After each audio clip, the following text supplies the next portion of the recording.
When a lot of guys think about fishing in the heat, they think about fishing deep or offshore structure. While this is a great way to target bass during hot summer months, it also requires your knowledge of electronics, and not everyone has the latest and greatest electronics.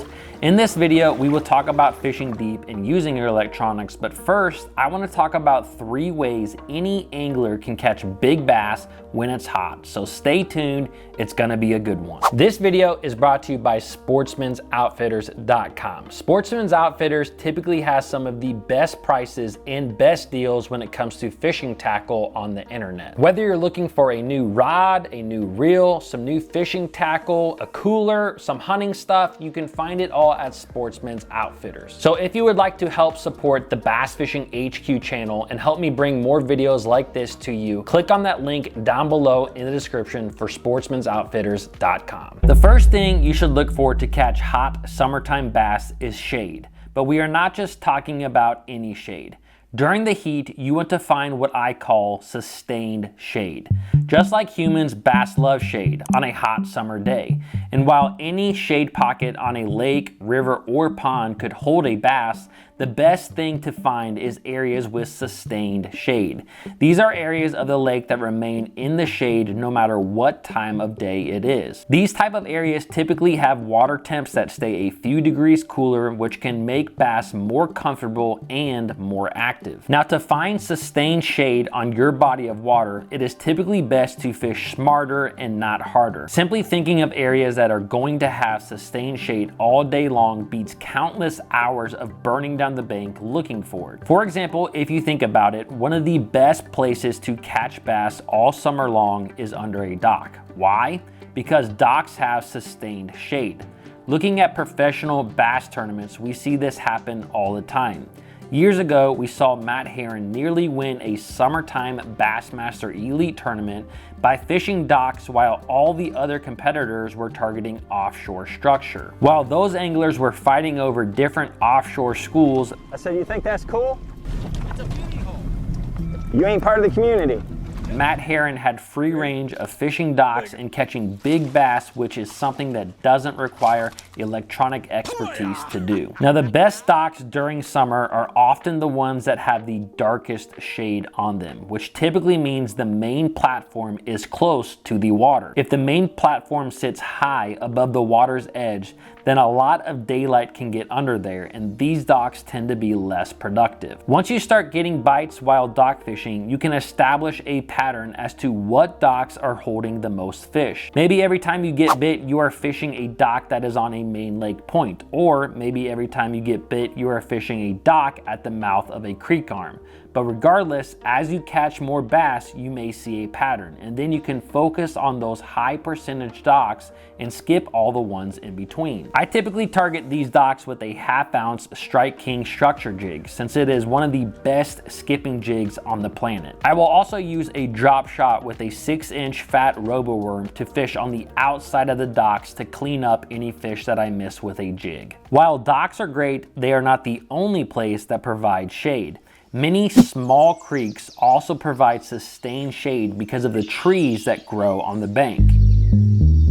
Back in 2016, we saw John Cox win the FLW Cup and $500,000 by targeting a small creek on Lake Wheeler in Alabama. Again, while many of his competitors were focusing on fishing deep offshore structure, Cox found a large group of bass way up a creek where no one else dared to go. Because this creek had trees growing on both sides, it provided sustained shade, which brought cooler water temps, bait fish like bluegill, and a lot of big bass. Now, sustained shade is a great place to find hot summertime bass, but something else every angler should look for is moving water or current. Just like shade, moving water is something that you can see with your own eyes. It doesn't require any electronics. It also provides cooler water temps and higher oxygen levels, which make the bass more comfortable and way more active. Any place where you can find current on your body of water is going to be a place where you can locate bass in the heat. One of the best places to find this moving water or current is a pinch point.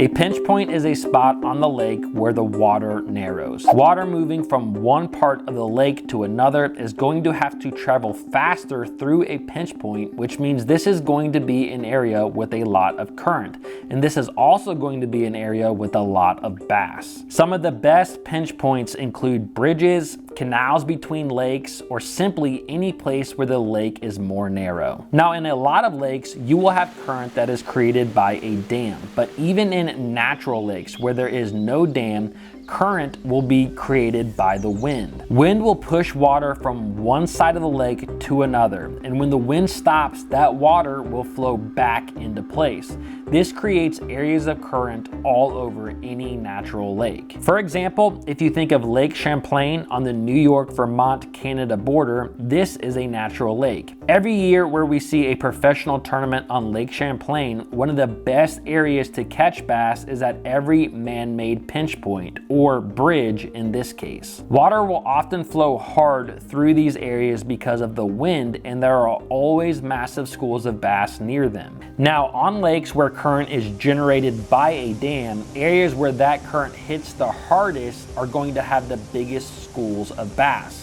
Now, current will hit offshore structure, but we will talk about that when we talk about catching bass deep. However, current coming down a reservoir will hit certain banks harder than others, and this is also a great place to find bass. Now, when it comes to finding these areas where current is hitting the hardest, Chris Zaldane, a professional bass fisherman, says this perfectly.